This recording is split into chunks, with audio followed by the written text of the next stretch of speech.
Premier League is back and I'm already lining up an early transfer for FPL Gameweek 2 using the latest form versus fixture charts. Help me get this video to 1,000 likes, subscribe if you don't already, and I will be answering all comments within 24 hours of this one going live. Let's get into it. Starting off with how my game week 1 went then. I am recording this video on Monday morning. I'm all out on 49 points, so not the strongest game week 1 for me, and I feel like I've already made some mistakes. First of all, Konza red card, how annoying is that? He did manage to get away with it a little bit because Villa kept the clean sheet, so he did get 3 points. But I remember my recommended team on Fantasy Football Hub was to bench Konza and play Richards, which I said I didn't want to do because I had double Chelsea attack. That cost me 3 points. That's what happens when you do not trust the AI recommendations. Elsewhere, while I was toying between going with Watkins, Wirtz and Fernandes all week, basically decided I wanted to own all of them, and they all blanked. There was some promise though. Wirtz with 3 key passes, Fernandes with 5 key passes, 1 off the DEFCON 2-point bonus. So I feel like they're the sort of picks that are going to come good, that I do need to be patient with. The thing that's really frustrated me though is that in my first 3 drafts, I had Chelsea goalkeeper Robert Sanchez, who kept a clean sheet. I also had Nottingham Forest Chris Wood, who scored a brace. I dropped them both in my final team. Sells blanked, João Pedro blanked. That does feel like a big error. João Pedro, he's going to be a 70-minute man player, 2 shots in the box, but Chris Wood definitely outperformed him. And then the 8th attacker, Mark Yu, failed to play a single minute. He makes my squad look a little light, especially because Konza is now suspended for game week 2. Let's not focus on the negatives though. There were some positives. A clean sheet from Van der Ven. Captain Salah left it very late but got his goal. Man City's Reinders, what an opening debut from him. A goal and an assist for a 10-pointer. They were the big returns that got me to 49 points. I'm ranked around 5 million in the world. That will drop after the final game.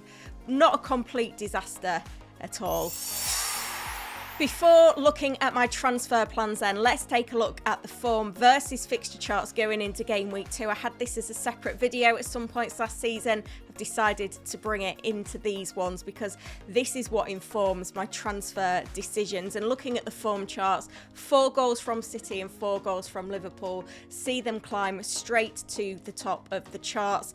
This form chart will get more useful as the game weeks progress and we get more information. We've also got the fixture charts. These are taken directly from the Fantasy Football Hub fixture analyzer, filtered by attack for the next 4 game weeks. You can get that as a Fantasy Football Hub member, and if you don't win your mini league, they will give you a full refund. The link to that is in the description to this video. It's Fulham that top the charts in terms of their upcoming fixtures. Bournemouth aside to keep an eye on. We all ignored them for game week 1 away at Liverpool. We know that the defence isn't as it was last season, lots of changes, but from an attacking perspective, a really impressive performance. Anfield, Semenyo, very key transfer in.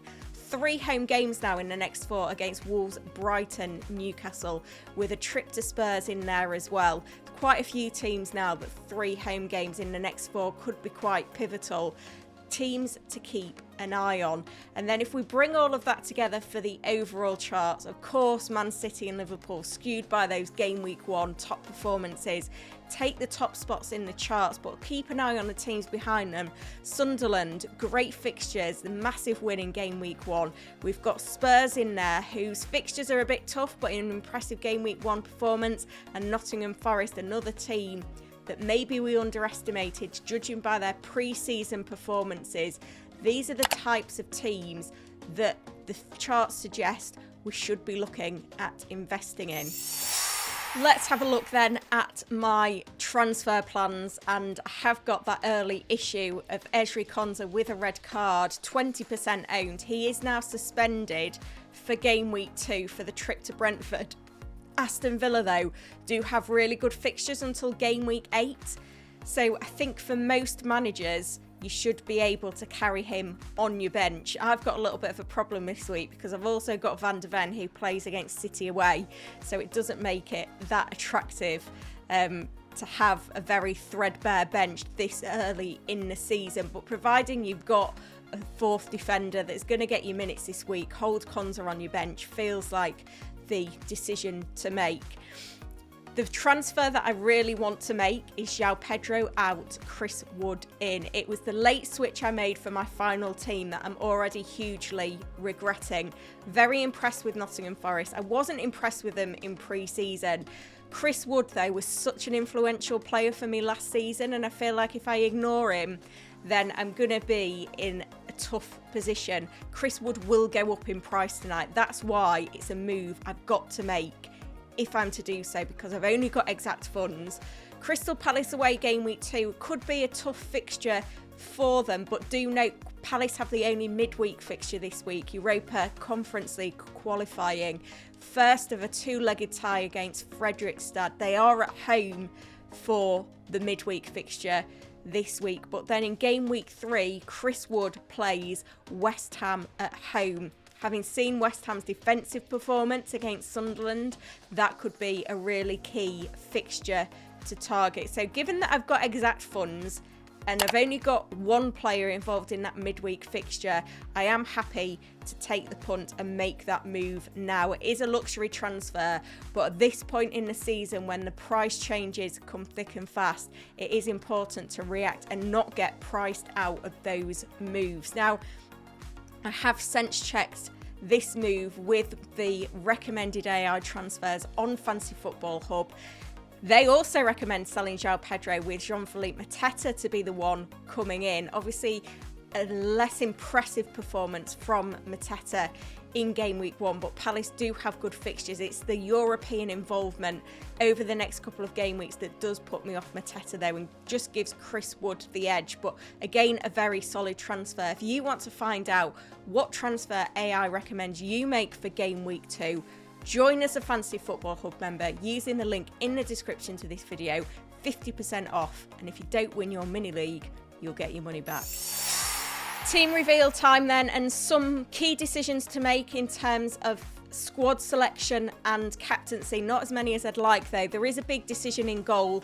Do I stick with Matt Sells away at Crystal Palace? That'll be Crystal Palace's first Premier League home game of the season. Or do I start Dubravka, Burnley's first home game back in the Premier League against Sunderland at home, another promoted team? I am leaning towards starting with Dubravka this week. Then moving into the defence, well, I've got Van de Ven against City away. He's benched. Konsa's suspended. The positive is that all three of my defenders have a home game, so I'm doubled up on the Burnley defence with Esteve at home to Sunderland. We've got Diouf at home to Chelsea. I'm not optimistic about clean sheet potential there at all, but Diouf did have a shot cleared off the line in game week 1, so from an attacking perspective that's okay. Chris Richards, Forest at home, again not the easiest fixture on paper, but hopefully he can get something. Hopefully he's fit by the time we get to the deadline after that midweek fixture. And then the front 8 will pick itself. We've got Salah, Reinders, Palmer, Wirtz and Fernandes in the midfield. Some positive fixtures there, and particularly excited to see Reinders' home debut against Spurs. And in the forward line, it is going to be Chris Wood coming in, that Monday night transfer alongside Ollie Watkins, with Mark Yu on the bench. My bench is going to be offering me very, very little this week. To think some managers are bench boosting, I'm nowhere near with this squad. Hopefully he gets some minutes, because I may need to use him as that first substitute. So that is the team. Captaincy feels like a big decision again this week. Obviously, I've got no Arsenal players for Leeds at home. I have got a City player in Reinders at home to Spurs. It does feel bold. Maybe it's because he's a $5.5 million midfielder. Maybe if he was more expensive, I would consider it more. The other options, well, I feel like it has to be the premiums. I've got Salah away at Newcastle. I've got Palmer away at West Ham. Right now, I think I'm going to go with the reliable and go with Salah away at Newcastle. I think think it will be a game that's got goals. It could be like a 2-2 or a 3-3, something like that. So I'm very happy to back Mo Salah with the armband, Palmer with the vice captaincy, but Reinders is there in my thoughts. If Ollie Watkins had done something in game week 1, then away at Brentford, I'd probably be a bit more open to him for the armband as well. Let me know what you think then. Should I make that move tonight of João Pedro to Chris Wood? Remember, I will be answering all comments within 24 hours of this video going live, so drop those dilemmas below.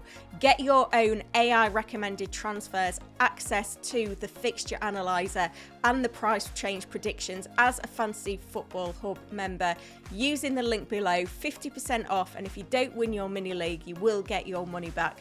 Terms and conditions apply. Thank you for watching.